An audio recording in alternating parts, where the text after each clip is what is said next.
What is up, guys? This is Rice with another recap from CWL Rising 1001 Templars.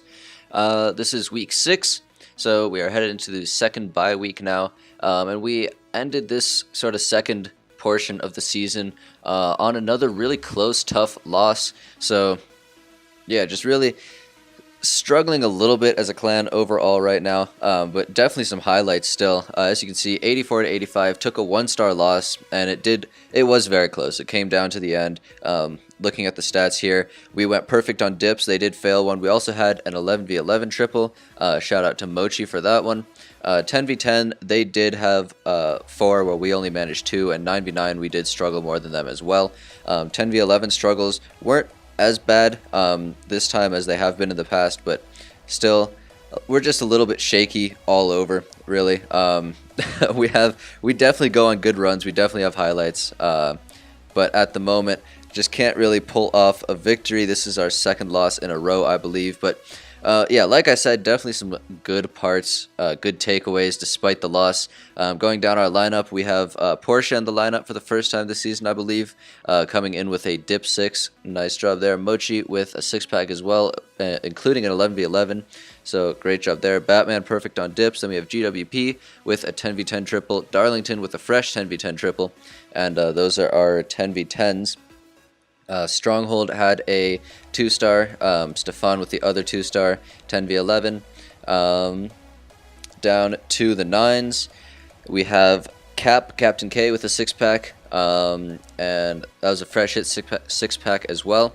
And then we also have Mr. Enjoy with a cleanup 6-pack, and yeah, that's all of our Town Hall 9 Sixers. So yeah, I mean, like I've been saying, we have the skill and we have talent, and we'll be able to see those in the attacks. Just can't manage to find a victory yet, but the way we're playing, honestly, we'll be getting one in no time. I have faith. So let's actually jump into the replays now, and I'll stop talking. So, starting us off, we have Mochi's 11v11, naturally, and he is going to be going in with a pretty much just a straight up bow witch. Starting off on this, what is this, the southwest side, healers on the 2 groups on the side, just setting the funnel. With those army camps, like, they're kind of weird buildings. They go down easily, but they also like have that weird hitbox which can do some unpredictable things. So anyways, just getting those out of the way early on before sending his army, like his entire army, into the base with a double jump. It's basically a core shot, I guess, but a lot of it goes around the rings. I guess what he was expecting with those healers on the sides, just making sure both sides that go around are healed up. But in the core, he has a decent group. Queen got in the core, which was nice. Popped the Warden ability when both Infernos were locked on, and rages through all of that. So now the Infernos are down, the Town Hall is down. He secured that 2-star, and he's out of spells, but he still has plenty of troops. He has his healers up, a ton of bowlers over on the southern side of the base, like towards the right of your screen, as well as plenty of stuff in the middle as well. Under a lot of fire, there's a lot of defenses over there. There's like 2 cannons, a couple of archer towers, that expo, a couple of wizard towers. Like, that's a pretty scary area, but he's going to get through it just fine. The king goes down after tanking for a while, but now he still has his queen with her ability,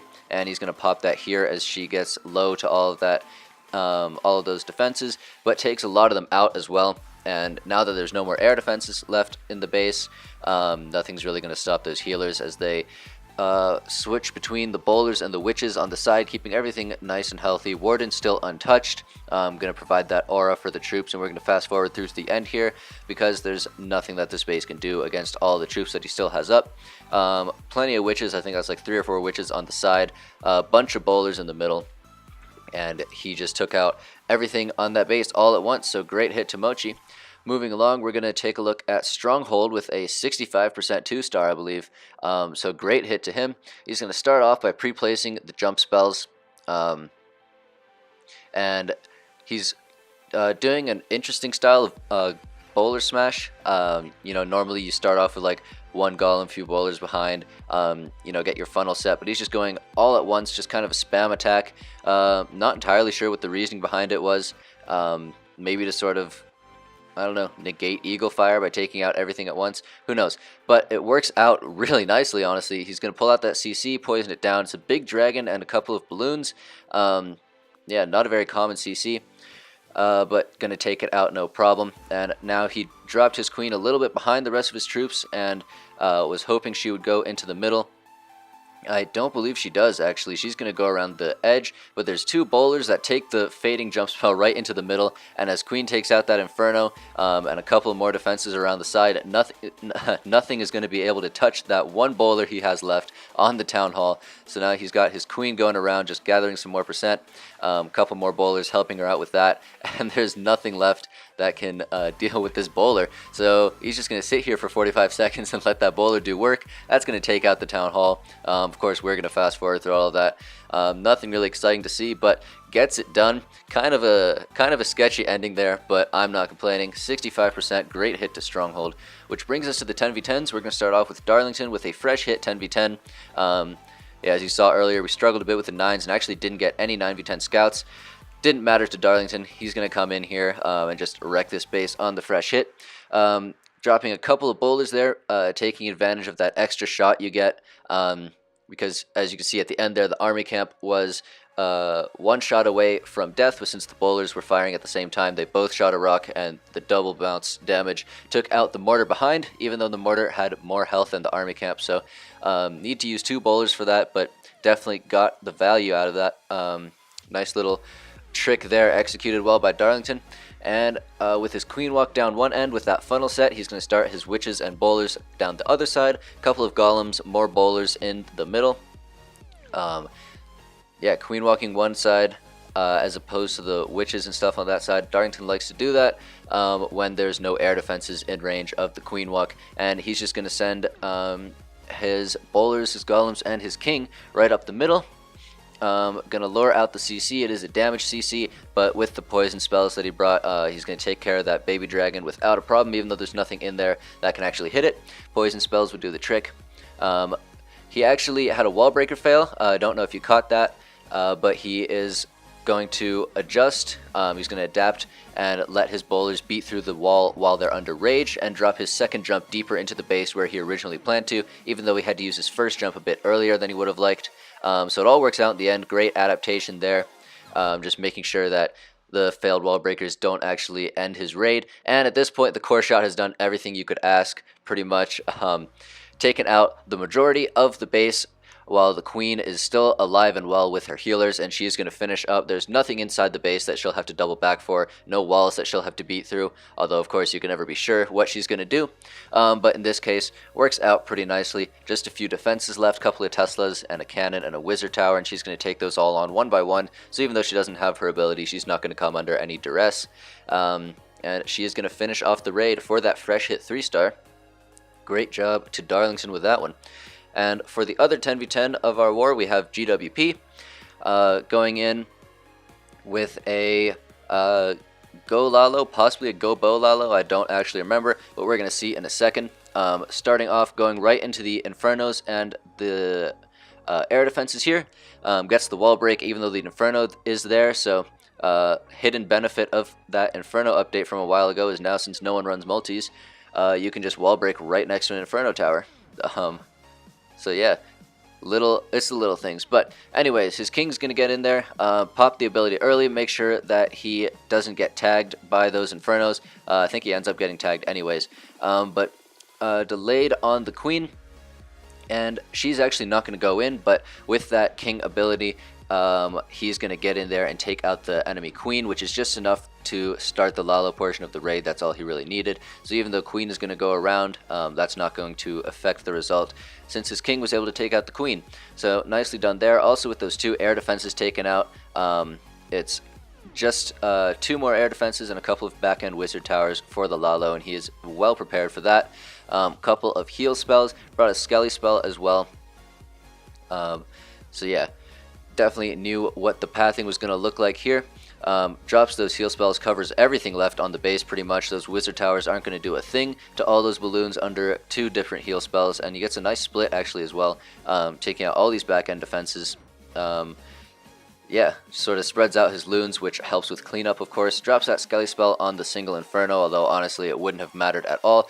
Plenty of loons up, would have crushed the single, no problem. Drops the Skelly spell anyways, and now from this point it's just cleanup, finishing up on that last Tesla, and his balloons are going to go all over the place, take out these high HP buildings like the Town Hall, all those storages that are left up, and he's going to finish off the raid, getting the 3-star, nicely done to GWP. And that brings us to our final attack of this recap. Only one Town Hall 9 attack, but I definitely had to show this one. Cap coming in here and absolutely destroying this base. Starting off with the balloon to take out the mortar. Pops a Tesla and the balloon actually dies, so has to drop his second balloon. But that's going to actually take out the elixir collector as well. And now he's going to drop a giant and a hog to take out that Tesla, just making sure that doesn't bother him later in the raid. His first golem is going to come down on the other mortar up at 12 o'clock. A couple of wizards and his queen to funnel. And if you can see on the base, well, you definitely will in a moment because all his troops are going to head over to it. But there's that weird little pocket that he can just access directly from the outside. And with one jump, he only brought the one jump. He's going to use that and get right into the middle of the base from the outside. So interesting base building.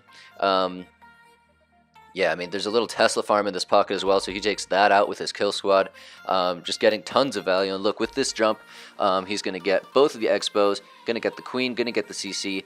With that rage for the bowlers, they're protected as well. He's going to bounce that wizard tower, I believe. Yep, down it goes. Now the CC is coming out. His heroes are in the middle of the base. So are the bowlers now, taking out everything at once. He bounces the bomb tower off the air defense as well, so just crazy value from these bounces. And from his kill squad too. Still has 2 heals for his hogs, but since there's hardly any defenses left, he doesn't need to group up his hogs. He's got a baby dragon as well. That's going to come in and take out another splash defense in that wizard tower. And now he's just going to sort of trickle in his hogs, drops the rest of them on those cannons down at the bottom, taking out those point defenses. And that's all there was left on the base. His kill squad, just with the 2 golems, the heroes, and the bowlers, took out like 70% of the base and tons of defenses. And he's going to end up swagging both those heal spells and the poison spell. So great hit to Cap. Absolutely crushed it. Yeah, managed to catch that one live, and it was a good moment being able to watch that attack. But anyways, here are the stats again from this war. Yeah, definitely not as good as we would like them to be. But there they are anyways, and once again, for anyone interested, the 1001 Templars family is recruiting, looking for Town Hall 9s, Town Hall 10s, and base builders. Here's our flyer up on the screen now, and just go ahead, join that Discord link, pop into our server. Even if you're not going to join, just come by, say hello. Yeah, we'd love to have you. So on that note, hope to see you on our server soon. Thank you for watching. I've been Rice, and I am out of here. I will see you guys for the next one.